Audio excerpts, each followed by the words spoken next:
नाहीयेत। तर या अनेक मंत्र्यांकडे मुख्यमंत्री कार्यालयाची परवानगी नसतानाही अनेक खासगी सचिव आणि विशेष कार्यकारी अधिकारी काम करतायत। या सर्व अधिकाऱ्यांना शुक्रवारी सामान्य प्रशासन विभागाने कारणे दाखवा नोटीस काढली आहे। त्यामुळे आता मंत्र्यांच्या जवळच्या अधिकाऱ्यांवर कारवाई होण्याची शक्यता वर्तवली जाते। मुख्यमंत्री कार्यालयाची परवानगी नसूनही 33 अधिकारी हे मंत्री आस्थापनेवर कार्यरत होते। मंत्र्यांच्या जवळच्या याच अधिकाऱ्यांसाठी वारंवार मंत्र्यांनी शिफारस देखील केली। मात्र मुख्यमंत्री कार्यालयाने 5 ते 6 महिन्यांपासून या सगळ्यांची नियुक्ती फेटाळली होती। 8 दिवसात नोटीसला उत्तर द्यायचंय, त्यामुळे अनेक अधिकाऱ्यांनी आता मूळ विभागांकडे मोर्चा वळवलाय। दुसरीकडे 7 मंत्र्यांना खासगी सचिव आणि ओएसडी नाहीयेत, त्यामुळे मंत्र्यांमध्ये काहीसा नाराजीचा सूर पाहायला मिळतोय।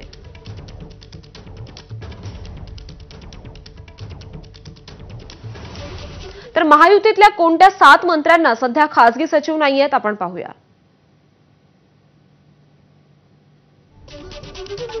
तर उदय सामंत जे उद्योग मंत्री आहेत, पर्यटन मंत्री शंभूराज देसाई यांच्याकडे खासगी सचिव नाहीत। गुलाबराव पाटील पाणी पुरवठा मंत्री, संजय राठोड माती आणि जलसंधारण मंत्री, छगन भुजबळ अन्न आणि नागरी पुरवठा मंत्री, गणेश नाईक वनमंत्री, दत्तात्रय भरणे क्रीडा युवक कल्याण मंत्री। आणि या संदर्भात अधिक अपडेट्स देतील आपले प्रतिनिधी राजू सोनावणे। राजू, आपण पाहतोय अजूनही 7 मंत्र्यांना ओएसडी नाहीयेत का असा सवाल उपस्थित होतोय। नेमके कोणकोणते मंत्री आहेत आणि या संदर्भातले अधिकचे काय अपडेट्स मिळतात? श्रुती, तू सांगितल्याप्रमाणे या 7 मंत्र्यांना जे आहे ते खाजगी सचिव नाही। आता जवळपास सरकार येऊन 5 ते 6 महिने उलटून गेलेले आहेत, मात्र अद्यापर्यंत सचिव मिळू शकलेले नाहीत। खरं तर आपण पाहतोय का महायुती सरकारमध्ये पहिल्यांदा असं होतंय की मुख्यमंत्र्यांच्या कार्यालयानंतरच परवानगीनंतरच जे आहे ते खाजगी सचिव असतील किंवा ओएसडी नेमण्याचा अधिकार आहे। त्यामुळे 7 मंत्र्यांचे अनेक प्रपोजल जाऊन सुद्धा अजूनपर्यंत खाजगी सचिव मिळालेले नाही।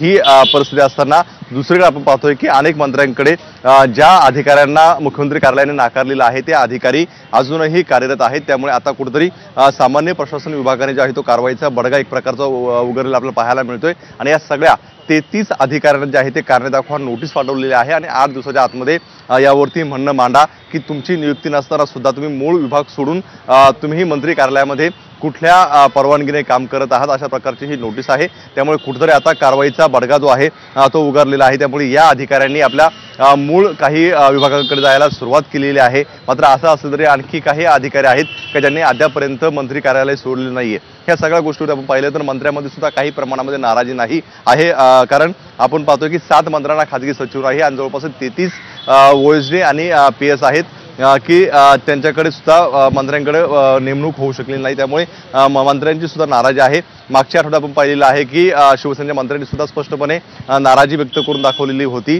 एकनाथ शिंदे जे आहे ते देवेंद्र फडणवीस यांना या संदर्भात भेटणार होते, मात्र या सगळ्या याच्यावरती जे आहे ते अद्यापर्यंत का नियुक्ती होत नाही याचं उत्तर मुख्यमंत्री कार्यालयांकडनं जे आहे ते आलेलं आपल्याला पाहायला मिळत नाहीये।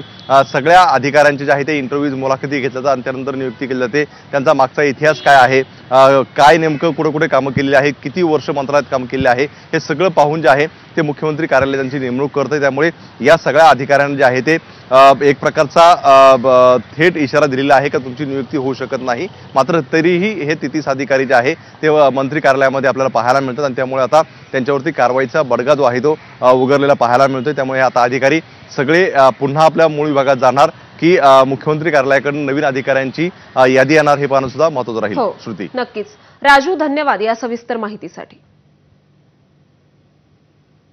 शिंदेंच्या शिवसेनेच्या मंत्र्यांनी पुन्हा एकदा निधीवरून अजित पवारांची एकनाथ शिंदेंकडे तक्रार केल्याचं समजतंय। काल मंत्रिमंडळाच्या बैठकीपूर्वी शिवसेनेच्या मंत्र्यांची एकनाथ शिंदेंसोबत बैठक झाली, ज्यात शिवसेनेच्या मंत्र्यांना कमी निधी मिळत असल्याचा मुद्दा उपस्थित केला गेलाय। यावेळी अजित पवारांच्या खात्यांवर वॉच ठेवा अशी सूचना उपमुख्यमंत्री एकनाथ शिंदेंनी त्यांच्या मंत्र्यांना दिल्याची राजकीय वर्तुळात सध्या जोरदार चर्चा आहे। या संदर्भात माध्यमांनी अजित पवारांना छेडलं असता त्यांनी त्यांच्या खास शैलीत उत्तर दिले। ज्यांना कुणाला माझ्या खात्यांवर वॉच ठेवायचा आहे त्यांनी ठेवावा असं अजित पवार म्हणाले। तर बैठकीत स्थानिक स्वराज्य संस्थांच्या निवडणुकांच्या तयारीवर चर्चा झाल्याचं शिंदेंचं म्हणणं आहे। दरम्यान काल मंत्रालयात सुरुवातीला उद्योगमंत्री उदय सामंत यांनी अजित पवारांची भेट घेतली। त्यानंतर अजित पवार भेटीसाठी एकनाथ शिंदेंच्या दालनात पोहोचले होते।